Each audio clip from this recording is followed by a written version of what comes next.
الحمد لله نحمده ونستعينه ونستغفره ونعوذ بالله من شرور أنفسنا ومن سيئات أعمالنا ونعوذ بالله من شرور أنفسنا ومن سيئات أعمالنا ونعوذ بالله من شرور أنفسنا ومن سيئات أعمالنا من يهده الله فلا مضل له ومن يضلله فلا هادي له ونشهد أن لا إله إلا الله وحده لا شريك له ونشهد أن سيدنا ومولانا محمدا عبده ورسوله وصلى الله تعالى عليه وعلى آله وأصحابه وأزواجه وذرياته وأتباعه وسلم تسليما كثيرا كثيرا.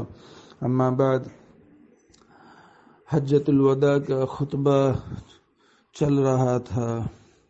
آگے بڑھتے ہوئے آپ صلی اللہ علیہ وسلم نے فرمایا، اور میں تمہارے لیے وہ سامان ہدایت چھوڑ رہا ہوں کہ اگر تم اس سے وابستہ رہے اور اس کی پیروی کرتے رہے تو پھر کبھی تم گمراہ نہ ہوں گے. وہ ہے کتاب اللہ، اور قیامت کے دن اللہ تعالیٰ کی طرف سے تم سے میرے متعلق پوچھا جائے گا کہ میں نے تم کو اللہ کی ہدایت اور اس کے احکام پہنچائے یا نہیں، تو بتاؤ وہاں تم کیا کہو گے اور کیا جواب دو گے؟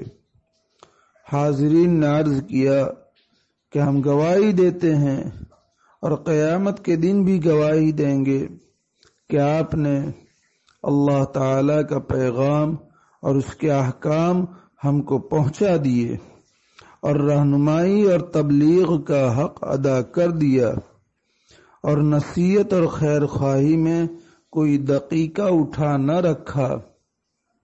اس پر آپ صلی اللہ علیہ وسلم نے اپنی انگشت شہادت آسمان کی طرف اٹھاتے ہوئے اور لوگوں کے مجمع کی طرف اشارہ کرتے ہوئے 3 دفعہ فرمایا، اللہم اشہد، اللہم اشہد، اللہم اشہد. یعنی اے اللہ تو گواہ رہ کہ میں نے تیرا پیام اور تیرے احکام تیرے بندوں تک پہنچا دیے، اور تیرے ہر بندے نے اور تیرے یہ بندے اقرار کر رہے ہیں. صحیح مسلم معارف الحدیث. اس کے بعد آپ صلی اللہ علیہ وسلم کے حکم سے حضرت بلال رضی اللہ تعالی عنہ نے اذان دی، پھر اقامت کہی، اور آپ صلی اللہ علیہ وسلم نے ظہر کی نماز پڑھائی. اس کے بعد پھر بلال رضی اللہ تعالی عنہ نے اقامت کہی اور آپ صلی اللہ علیہ وسلم نے عصر کی نماز پڑھائی. عرفات میں آپ صلی اللہ علیہ وسلم کا وقوف. جب ظہر اور عصر کی نماز ایک ساتھ بلا فصل پڑھ چکے تو اپنی ناقہ پر یعنی اونٹنی پر سوار ہو کر آپ صلی اللہ علیہ وسلم میدان عرفات میں خاص وقوف کی جگہ پر تشریف لائے، اور اپنی ناقہ قصوہ کا رخ آپ صلی اللہ علیہ وسلم نے اس طرف کر دیا جدھر پتھر کی بڑی بڑی چٹانیں ہیں، اور پیدل مجمع کو آپ صلی اللہ علیہ وسلم نے اپنے سامنے کر لیا، اور آپ صلی اللہ علیہ وسلم قبلہ رو ہو گئے اور وہیں کھڑے رہے یہاں تک کہ غروب آفتاب کا وقت آ گیا، اور شام کے آخری وقت میں فضا میں جو زردی ہوتی ہے وہ زردی بھی ختم ہو گئی اور آفتاب بالکل ڈوب گیا. تو آپ صلی اللہ علیہ وسلم عرفات سے مزدلفہ کے لیے روانہ ہوئے. مزدلفہ میں قیام اور وقوف. یہاں پہنچ کر آپ صلی اللہ علیہ وسلم نے مغرب اور عشاء کی نمازیں ایک ساتھ پڑھی، اور ان دونوں نمازوں کے درمیان آپ نے سنت یا نفل کی رکعتیں بالکل نہیں پڑھی.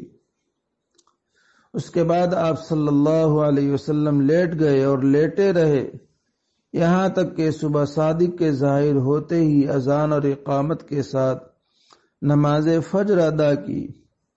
اس کے بعد آپ مشعر حرام کے پاس آئے راجح قول کے مطابق یہ ایک بلند ٹیلا سا تھا مزدلفہ کے حدود میں۔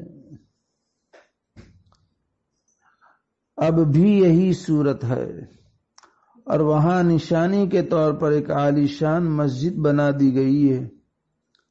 یہاں آ کر آپ صلی اللہ علیہ وسلم قبلہ رو کھڑے ہوئے اور دعا اور اللہ کی تکبیر و تحلیل اور توحید و تمجید میں مشغول رہے، یہاں تک کہ خوب اجالا ہو گیا۔ اس راستے میں آپ صلی اللہ علیہ وسلم نے ابن عباس رضی اللہ تعالی عنہما کو حکم دیا کہ وہ آپ کے لیے 7 عدد جیمار کے لیے کنکر چنیں۔ انہوں نے پتھر کے ڈھیر سے 7 کنکریاں چن لی۔ چنانچہ آپ صلی اللہ علیہ وسلم انہیں اپنے ہاتھ میں اچھالنے لگے اور فرمانے لگے، اس طرح رمی کرو اور دین میں غلو کرنے سے بچو، کیونکہ تم سے پہلے جنہوں نے دین میں غلو کیا وہ ہلاک ہو گئے۔ زاد المعاد۔ آپ صلی اللہ علیہ وسلم کا رمی فرمانا۔ پھر طلوع آفتاب سے ذرا پہلے آپ صلی اللہ علیہ وسلم مینا کے لیے روانہ ہو گئے اور جمرہ عقبہ پر پہنچے۔ زاد المعاد۔ آپ صلی اللہ علیہ وسلم سواری پر تھے، وادی کے نچلے جانب ٹھہرے، بائیں طرف کعبہ شریف، داہنی طرف مینا اور سامنے جمرہ تھا۔ 7 سنگریزے اس پر پھینک کر مارے، جن میں سے ہر ایک کے ساتھ آپ صلی اللہ علیہ وسلم تکبیر کہتے تھے۔ یہ سنگریزے خزف کے سنگریزوں کی طرح کے تھے، یعنی چھوٹے چھوٹے تھے، جیسے کہ انگلیوں میں رکھ کر پھینکے جاتے ہیں، جو قریباً چنے اور مٹر کے دانے کے برابر ہوتے ہیں۔ آپ صلی اللہ علیہ وسلم نے جمرہ پر یہ سنگریزے جمرہ کے قریب والی نشیبی جگہ سے پھینک کر مارے۔ خطبہ مینا۔ پھر رمی سے فارغ ہو کر آپ صلی اللہ علیہ وسلم مینا واپس ہوئے اور ایک فصیح و بلیغ خطبہ ارشاد فرمایا، جس میں لوگوں کو قربانی کے دن کی حرمت و عظمت اور اللہ کے نزدیک اس کی فضیلت سے آگاہ کیا، اور تمام ممالک پر مکہ مکرمہ کی فضیلت بیان فرمائی، اور کتاب اللہ کے مطابق حکمرانی کرنے والوں کی سمع و اطاعت کا حکم دیا۔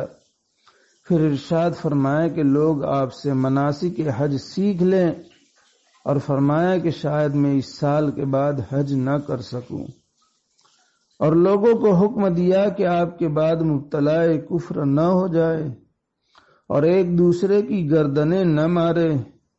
پھر اپنی طرف سے تبلیغ کا حکم دیا اور فرمایا، کئی لوگ ایسے ہوتے ہیں جن کو مسئلہ پہنچایا جاتا ہے، وہ سننے والے سے زیادہ محفوظ فہم و فراست کے مالک ہوتے ہیں۔ نیز آپ صلی اللہ علیہ وسلم نے خطبہ میں فرمایا کہ کوئی آدمی اپنی جان پر ظلم نہ کرے۔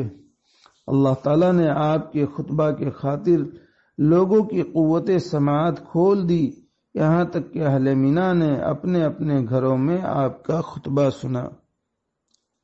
آپ صلی اللہ علیہ وسلم کا قربانی فرمانا۔ پھر آپ صلی اللہ علیہ وسلم قربانی کے لیے تشریف لے گئے۔ قربان گاہ میں آپ نے 63 اونٹوں کی قربانی اپنے ہاتھ سے کی۔ پھر جو باقی رہے وہ حضرت علی کرم اللہ وجہہ کے حوالے فرما دیے۔ ان سب کی قربانی انہوں نے کی اور آپ نے ان کو اپنی قربانی میں شریک فرمایا۔ پھر آپ صلی اللہ علیہ وسلم نے حکم دیا کہ قربانی کے ہر اونٹ میں سے ایک پارچہ لے لیا جائے، ٹکڑا۔ یہ سارے پارچے ایک دیگ میں ڈال کر پکائے گئے تو رسول اللہ صلی اللہ علیہ وسلم اور حضرت علی رضی اللہ تعالی عنہ دونوں نے اس میں سے گوشت کھایا اور شوربہ پیا۔ اللہ تعالیٰ ان پاکیزہ تعلیمات پر عمل کرنے کی توفیق عطا فرمائے، آسان فرمائے، مدد فرمائے۔ اللہ تبارک تعالیٰ اس کہنے سننے کو قبول فرمائے۔ اللہ تعالیٰ کہنے والے کے لیے، سننے والوں کے لیے، اقوام عالم کے لیے اسے ہدایت کا، نجات کا، امن کا ذریعہ بنائے، فتنوں سے حفاظت فرمائے۔ اللہ تعالیٰ اخلاص کے ساتھ، دل کی عظمت، عقیدت اور محبت کے ساتھ آپ صلی اللہ علیہ وسلم کی پاکیزہ تعلیم اور پاکیزہ سیرت کو بار بار پڑھنے کی، بار بار کہنے کی، بار بار سننے کی اور زندگیوں میں اپنانے کی توفیق عطا فرمائے، آسان فرمائے، مدد فرمائے، آمین یا رب العالمین، بحرمت سید المرسلین صلی اللہ علیہ وسلم، وآخر دعوانا ان الحمد للہ رب العالمین، سبحان ربک رب العزت عما یصفون، وسلام علی المرسلین، والحمد للہ رب العالمین، برحمتک یا ارحم الراحمین۔